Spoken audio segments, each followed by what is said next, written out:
من الشيطان الرجيم بسم الله الرحمن الرحيم قال الله هذا يوم ينفع الصادقين صدقهم. صدر محترم، یہ قانون فطرت ہے کہ ازل سے لے کر ابد تک جس جوہر میں لا الہ ہو وہ جوہر ہر خوف سے آزاد ہو جاتا ہے. یہی وہ قوت ہے جو خلیل اللہ ابراہیم کو دہکتی آگ کے شعلوں میں کودنے کا جذبہ دیتی ہے. یہی وہ قوت ہے جو اسماعیل کو ذبیح اللہ بنا دیتی ہے. یہی وہ قوت ہے جو بلال کو تپتی ہوئی ریت پہ بھی احد اللہ احد سے باز نہیں رکھ سکتی. یہی وہ قوت ہے جس کے زیر سایہ حضرت خبیب سولی پہ بھی مسکرا دیتے ہیں. یہی وہ قوت ہے جو میدان کارساز میں شمشیر بے زنہار لڑتی ہے. یہی وہ قوت ہے جو درخت کربل میں سردوں کی حالت میں اپنے سر کٹا دیتی ہے. یہی وہ قوت ہے جو ایک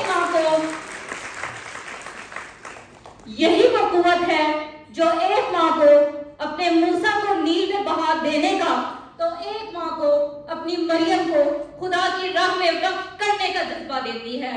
اور صدر علی وقار اسی قوت کو اقبال نے کیا خوب بیان کیا. خودی کا سر نہاں لا الہ الا اللہ، خودی ہے تیغ فساں لا الہ الا اللہ. یہ مال و دولت دنیا، یہ رشتہ و پیون بتانے وہم و گما لا الہ الا اللہ. یہ نغمہ فصل گل و لالا کا نہیں پابند، بہار ہو کے خزاں لا الہ الا اللہ. صدر محترم، کیا وجہ ہے کہ آج اس قوم کے دل صدائے لا الہ سے معمور نہیں؟ ہمارے آبا تو موت سے بھی نہیں ڈرتے تھے، اور آج ہم اس مقام پہ کھڑے ہیں کہ ہر لمحہ ہر گھڑی خوف و گھبراہٹ میں مرے جاتے ہیں.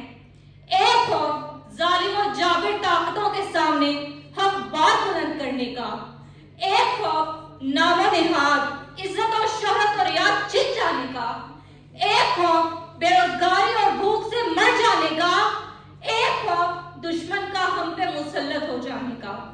اور اس سارے خوف کو تادم مرگ مٹانے کے لیے میں فقط یہ کہوں گی، دریائے شفق میں ڈوب کر خونی ستارے نکلے، دل معصوم کی فریاد سے غم کے شرارے نکلے.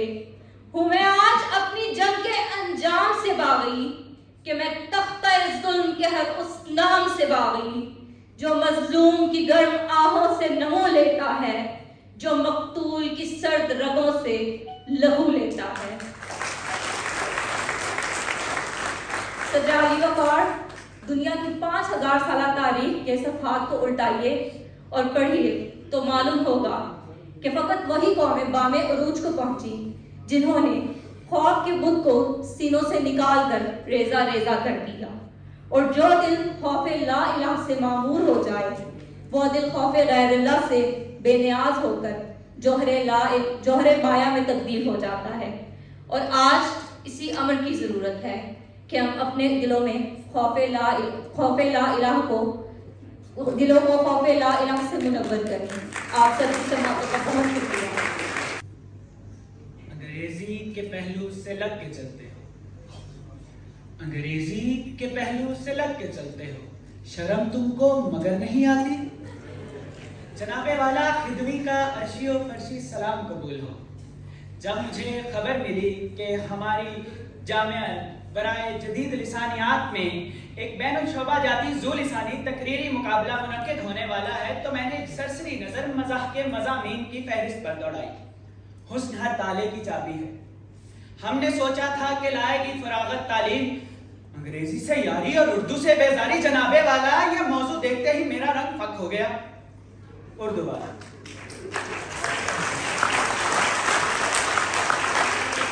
جناب والا، اردو ہماری قومی زبان ہے اور ہمیں بتایا گیا ہے کہ ہم ایک زندہ و تابندہ قوم ہیں اور زندگی ہر دم اپنا احساس چاہتی ہے، کیونکہ زندگی نام ہے اپنے اظہار پر قدرت تام کا۔ جناب والا، یہ موضوع اس وجہ سے میری دلچسپی کا باعث ٹھہرا کیونکہ یہ اس حسینہ سے مجھے اپنی الفت کے اظہار کا موقع فراہم کرتا ہے جس کا نام اردو ہے۔ معزز سامعین، ہمارے معاشرے میں ایک المیہ ہے کہ جو لوگ انگریزی نہیں بول پاتے انہیں ان پڑھ اور جاہل سمجھا جاتا ہے، لیکن ہمارے ہاں جو انگریزی نہیں بول پاتے وہ بھی ایسی انگریزی بولتے ہیں کہ جو انگریزی بول سکتے ہیں انہی کو احساس ہونے لگتا ہے کہ انہی کو انگریزی نہیں آتی۔ کچھ صاحب بصیرت تو اس قدر مریخی انداز میں انگریزی بولتے ہیں کہ انگریزی ہی ان کو مسکرا کر بیان کرتی ہے کہ وہ جہاں بھی گیا لوٹا تو میرے پاس آیا، وہ جہاں بھی گیا لوٹا تو میرے پاس آیا، جانے کس جرم کی پائی ہے سزا یاد نہیں۔ جناب صدر، اگر آپ بھی کبھی بازار کا رخ کریں تو آپ کو معلوم ہو کہ آپ کو انگریزی نہیں آتی، کیونکہ وہاں پر انگریزی کو کچھ اس قدر پرخطر انداز میں استعمال کیا جاتا ہے کہ آپ کا دل دہل جاتا ہے۔ یعنی وہاں پر چوز اور چوائس کو بطور ہم معنی الفاظ استعمال کیا جاتا ہے۔ اگر آپ کسی سے کہہ دیں کہ ارے بھائی ذرا وہ رنگ دکھانا، تو جواب آئے گا سر آپ اسے چھوڑیں، آپ میری چوز دیکھیں، یا پھر کہا جائے گا کہ آپ کی چوز ہی میری چوز ہے۔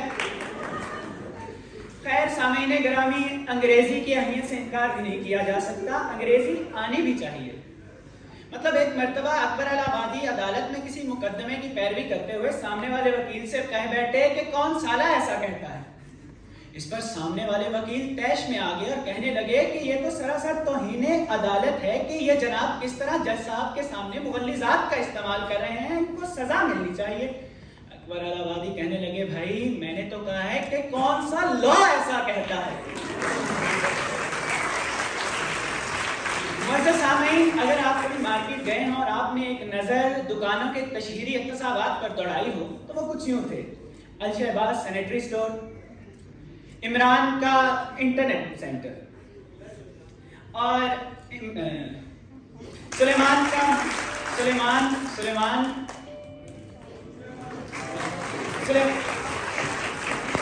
Barber shop and hair dressing.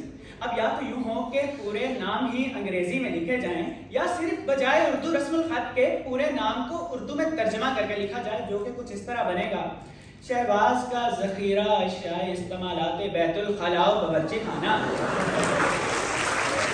سلیمان کا مرکز اندرونی جال، عمران کی دکان برائے اصلاح زلف ملبوسات زلف، وغیرہ وغیرہ۔ سامعین، یہاں پہ میں کچھ ذکر پاکستانی حکیموں کے تشہیری اقتصابات کا بھی کرنا چاہتا تھا، لیکن میں ڈسکوالیفائی ہونے سے بہت ڈرتا ہوں۔ جناب صدر، بہرکیف اردو کے ستارے گردش میں معلوم ہوتے ہیں۔ میر غالب و انشا بھی کوچ کر گئے اور ان کے جاتے ہی فیض بھی اٹھ گئے، اور تو اور جناب عبداللہ بھی زبوں حالی کا شکار ہیں۔